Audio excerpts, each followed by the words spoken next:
Friends. This is Ashley Ellenboss with Skyhouse Herb School and Apothecary. Today, I wanted to take you on a little journey with me to a beautiful place in northern Minnesota called Lutsen and Grand Marais. And some of you who live up north might have heard of these places. But what I'd like to do in today's episode is take you along with me to the deep snowy forests of the north and tell you a little bit about what my weekend looked like. And I've written down 7 takeaways from my weekend experience. Now, they do include herbs and some of them don't include herbs. So this is going to be a little bit of a mix of looking at plant stuff and then just also looking at reflective processing material. So I hope you'll stick around. What I did was I have a dear friend named Holly who lives in the Minneapolis area. Her and I both are plant people. So if you don't have plant people in your life, if you don't have friends who just love to be outdoors in the same way you do, they have an affinity for plant culture, as we say, try to find them. So what I found Holly, she actually reached out to me. She had listened to my YouTube channel and she reached out to me just to say, hey, I'm an herbalist in the area. So we connected and we were fast friends from very, very early on. I love that the first time we met each other, we brought each other seeds. That was like our gift to one another. And I feel like that was like the start of it was just a good sign for the sweetness of our friendship. So we around the new year, I invited her over to my house to do some vision boarding for the new year. I always like to create art.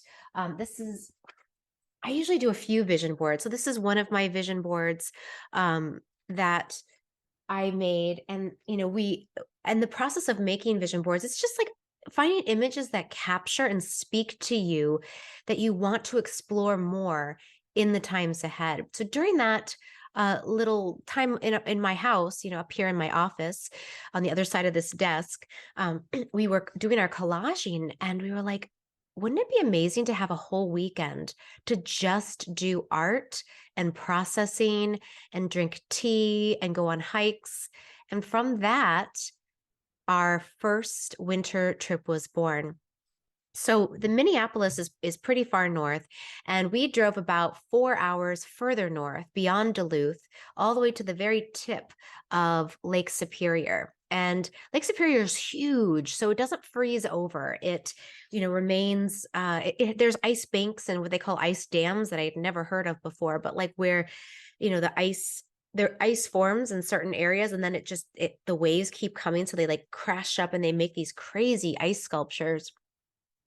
So it's white up there. I mean, it was snowy. The roads were covered in snow. The sides of the roads were covered in snow.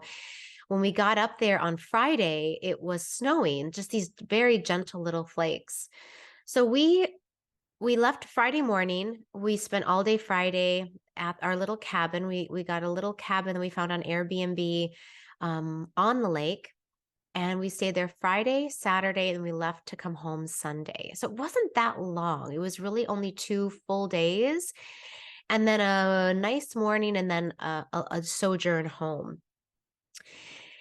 And I think the purpose of the retreat for both Holly and I was to continue processing a lot of what we had started processing around the new year. And I know, I'm guessing I'm probably not alone in this, but it just feels like there's never enough time to just sit and get to the bottom of things. It's like I love getting to the bottom of things. And I think before I had a family, I had more time to do tarot spreads and do art and, just take long periods of time to explore important questions. And it's not that I can't do that as a mother, but it's harder. It's harder for me to justify that, which I know is something I'm working on internally, but it's also just hard to literally find time when you're not completely exhausted to do that work. So we both wanted to do that work.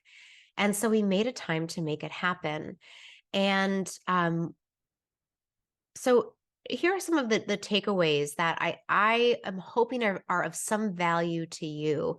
If you haven't had a chance to get away this year, or if you haven't had time to process, or, you just want some extra nuggets to think about today, I hope these are going to be valuable. So The first takeaway was start every inquiry with a cup of tea. And this is something that we did all weekend long is we would have an idea of like, okay, let's do a tarot spread about our next steps, or let's just do some art or collage, or, let's dive into some deep discussions about our childhood or, whatever it might be. We would always start it with tea. And I didn't even realize it. Like it wasn't even conscious.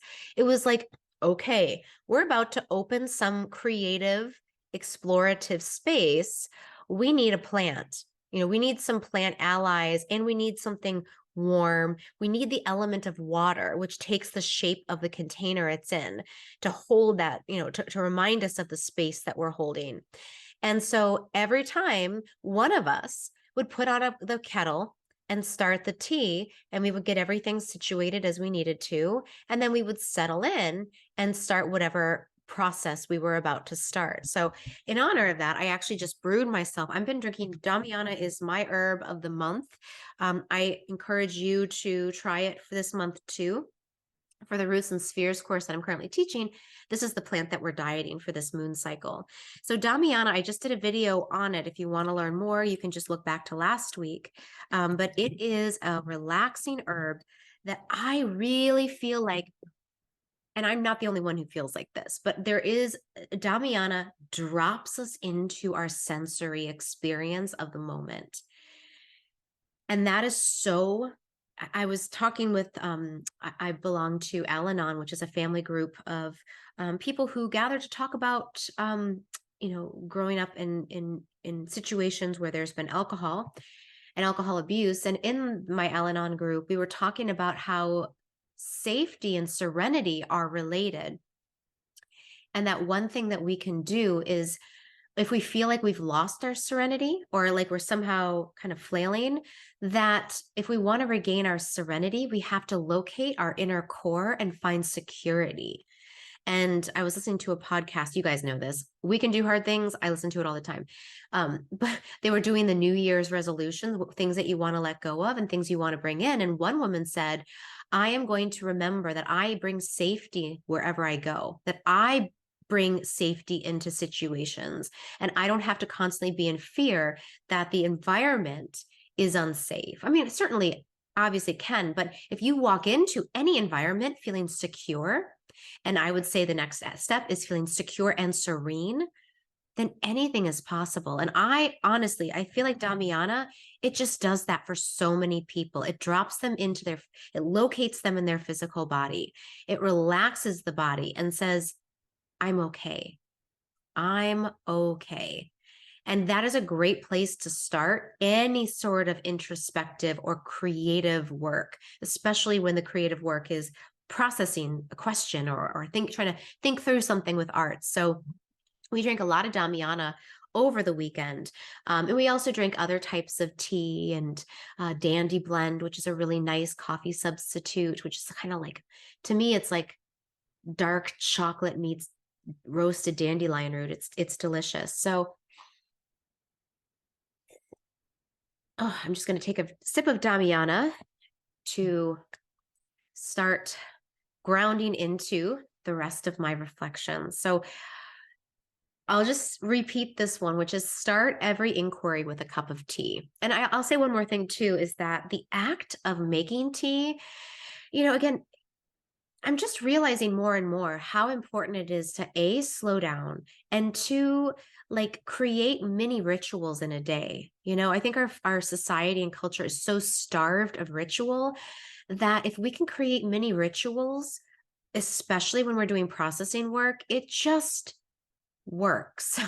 It just helps. So try that. Try adding a little bit, put on a kettle of water and start that way. The second takeaway is that the next big thing is actually an integration of all the little things. So what does that mean? So Holly and I were sitting there and we were thinking about like, what's our 5-year plan? Like, what's the next big thing? Because we both are kind of in a crossroads in our lives. And we were talking about like, okay, well, we should create a 5-year plan. We have all this time. Like, let's sit down and create a 5-year plan. So what we started doing, I actually have my artwork here. I'm not an artist and I'm getting over cold. So sorry about that. But, I give it a try. So this is just part of my inner process. It's like, okay, I started with the roots of, and if you can't see this, I have a picture of a tree, and at the underground is the land of things that are. So these are things that I already have, I've already created. So maybe you can think about in your life, what are the things that you've already manifested, and like draw them, make a list of the things that you've already done that are leading you towards what your next goal or your next step is. So I called mine the land of things that are. And so that was really helpful just to see what is already in existence. Then I made a trunk, and the trunk I called the trunk of becoming. And these are things that have not happened yet, but are going to happen. So for me, I'm going to be hosting a clothing swap and tea party actually this weekend. And I'm trying to build community. So this is becoming like I'm building community. It's happening. I'm going to be teaching at a retreat in Costa Rica with Rukmini in April. That's going to happen. I'm teaching in Colorado at the Good Medicine Confluence. So there's tickets are available now if you want to check that out, goodmedicineconfluence.org. And then I've already scheduled some herb walks with little human beings. I don't know why. I just wanted to draw little faces because it's like these herb walks are for my little human friends, right? So as I was drawing all of this out, I was getting up to the, like, well, where is this going? Like, what's the next step? And when Holly was doing this too, we were both, kind of parallel doing our crafting. And what was so interesting is we got really stuck. We were like, well, what is next? What there's so much down here. What could go up here that wouldn't be overwhelming and just make it look like you're an insane person trying to do too much? And as we sit and reflected, I was like, it's really simple. The next thing is actually just a small thing that combines all the things I'm already doing. So I already have a garden. I already am creating community. I'm already an herbalist. So why don't I just schedule 4 free community gardening events, invite families, because I really want to work, it's drawing from my work as a mother. And I'll make herbal teas that everyone can drink, iced herbal tea, since it will be in the summer. So I'm going to be using some of my roots and spheres knowledge of plant, of kind of, seeing which teas are going to be best for those particular moments in time. And and then do what I've really been wanting to do, which is bring people together and get their hands in the soil and get people starting to make their own medicines. And then at the end of the season, people will harvest those medicines, and we'll go up to my office and we'll make tinctures and salves and whatever else we want to. But it's small. It's actually nothing. It's just one thing. I'm going to do 4 of them because that's manageable. So the next thing is actually just a bunch of a bunch of things I'm already doing, kind of taking a new form and becoming integrated. So both Holly and I were like, whoa, our minds were blown. Like it doesn't have to be so big and complicated that you get paralyzed. And I feel like, I don't know about you guys, but I feel like post pandemic, or well, wherever we are in it, I don't know what's going on anymore, but it just feels like the old way of operating in the world has really changed. It's like the rules are different and the way of making things happen is really different. So, it's like, well, I'm just going to test the waters this year. Like, let me just start with something that's really bite-sized and manageable that I know I can do and I know I can do well. So that might be helpful for you. Maybe you draw a chart, or, Holly did this beautiful painting. I'm not a painter, but you could just find whatever medium and just start, or even a list, right? And just start to write out, what do you already have? What is in the process, like in the pipeline of becoming? And then how can those be integrated into the simple next step? My mind was just really blown by that. Okay. And the next one, why did my light's so bright? Let me turn that down. Yikes. Blinded. Okay, so the next takeaway is that we all need periodic breaks from our lives. And I know that not everyone's able to. I mean, I don't think I was able to take a break in this way for many years. And that can be, it was financial. It was also just my responsibilities as a mother, also my, just my own blocks to like feeling like I was free enough to go somewhere. Mm.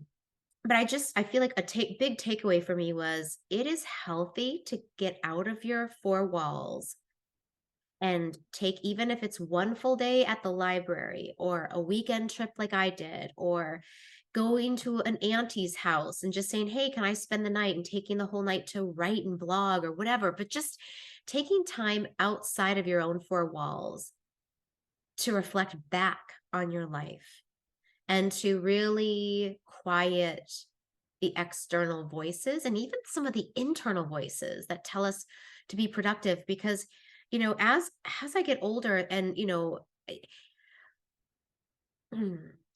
I don't want to say this as like a crutch, but it's like there's so many things that I want to do in the house all the time. Like there's always laundry and dishes and blah blah blah. And I have a really hard time not doing the things that I see in front of me that need to be done. So getting out of your actual house and taking that like, carving out time where it is like specific for, I'm going to go process, and whatever you can afford, whatever you can do, just there's always a creative solution. So I just encourage that so much.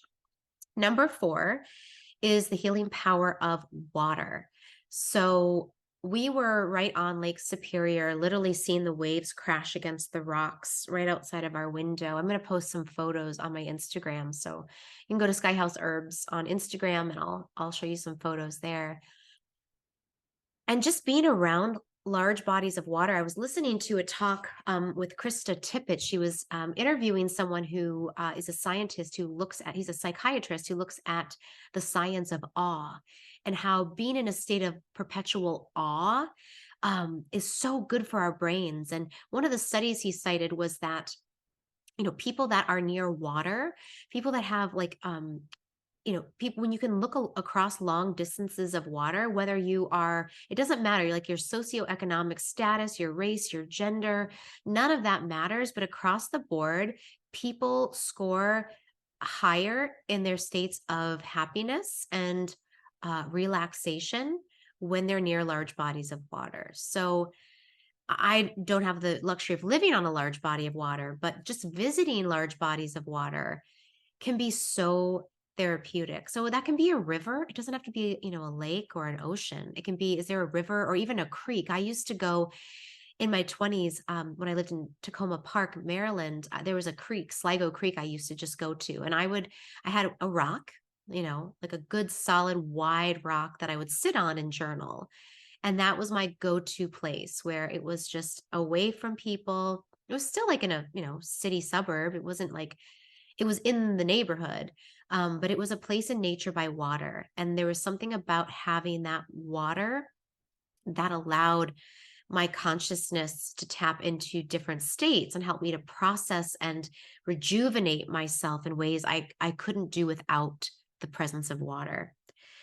Number 5 is we can develop our own inner parents. So this is sort of an interesting thought because if you've grown up, maybe you didn't have the best parents. I think some of us get really good parents. I mean, everyone's parents have issues, like they're human. But if you grew up in a situation or even in adulthood, you feel like, you know, the parents you need are not the parents you have. You can create new ones. And so we talked a lot about this, Holly and I, over the weekend of, what are the archetypal images that we need to remember who is the mother and who is the father, like within us. And so we did a lot of, a lot of talking about like what are the pieces inside of me that are fathering me, and what are the pieces inside of me that are mothering me, and what are the plants that mother me, like which herbs are my like, oh, I need some mothering. For me, when I need mothering, I go to chamomile. That's my mother. That's my mother herb. And the name matricaria means the care of the mother, or caring, like to carry, carrying the mother. So it's like, for me, it's just the quintessential relaxing, soothing, supporting, security providing herb. Motherwort is another one I turn to more when I'm like working through mother battles. But if I need mother soothing, it's chamomile. And then father, what are the herbs or plants that can give you that father support that you might need? And for me, it's trees, specifically tulip poplars. But I need to find a new father tree because they don't grow here in Minnesota. So I think oak is going to be my new father. That's kind of my mother. I'm gonna have to look around and see. Maybe, oh, I know the cottonwood. The cottonwood would be a great father tree. So just finding a tree species that represents father. And then you can look for it in nature. And, when you walk by it, touch it or hug it or, have images, or if it's medicinal, you can drink the tea of the bark, or if it's a linden, the flowers, right? So, but there can be other herbs that can represent the father as well. But, again, thinking about for you, what do you need from that particular archetype? And then number 6 is find friends who can encourage you to grow into your next version of yourself. And I was really reflecting on the friends I've had over the years, and I've been really blessed with friendships. And um, just thinking about how I always made sure I had friends that when I was going through some sort of a change, that they were like helping me forward. And I only had a few friends in life who held me back, especially in my teenage years and my early 20s. I think I attracted some people that just felt uncomfortable with me changing, didn't like when I would step outside of my roles. But I quickly learned that that was actually, really unhealthy and not fun. Like, just that's not a fun friendship. Friendships are supposed to be dynamic and expansive and supportive. So if you, think about the friends that you have and think about who you're becoming. What is the next version of yourself? It doesn't have to be big or dramatic, but it might just be the version of you who has a new haircut. It might be the version of you who has better posture, and who's like stands up for themselves a little more. It might be the version of you who gets a new job. You're going to step into a new job or step into motherhood. There's like, that next you that you're moving into. Who are the friends that are excited about that? Who can get behind that? Who can encourage that? Who have tools and resources? I remember when I was pregnant, I just was seeking out all the mothers. I just remember so many amazing women who stepped towards me. They were like, "You're pregnant. I have 3 kids. Let me tell you a few things that are helpful." And I was just a sponge. I was like, "Tell me, tell me, tell me." And, those friendships during that period were so important to me because they could see where I was headed, and they were like, we can support you, we can help you. And, part of it though is that you also have to be open to being helped. So that's something to check in with too is, am I open to receiving support? And if I'm not, then why? That might be a good art project. Why can't I receive friendships? Why do I feel a block when it comes to taking advice and help from people who've been somewhere that I haven't? So, but once you get through that, if you can find and surround yourself with people that just gently support you and nudge you towards that next version of yourself, it is just fun and I think really important. And then the very last one takeaway from this retreat weekend, I probably could like come up with like 20 more, but I didn't want this video to be like forever long. So is number 7 is tell the truth. And you know, nothing happened during the retreat that was like dishonest, but what I became really acutely aware of was how when I spoke truth in every moment, when I had an opportunity to not tell a full truth, that when I told the full truth, um, it opened up the next door.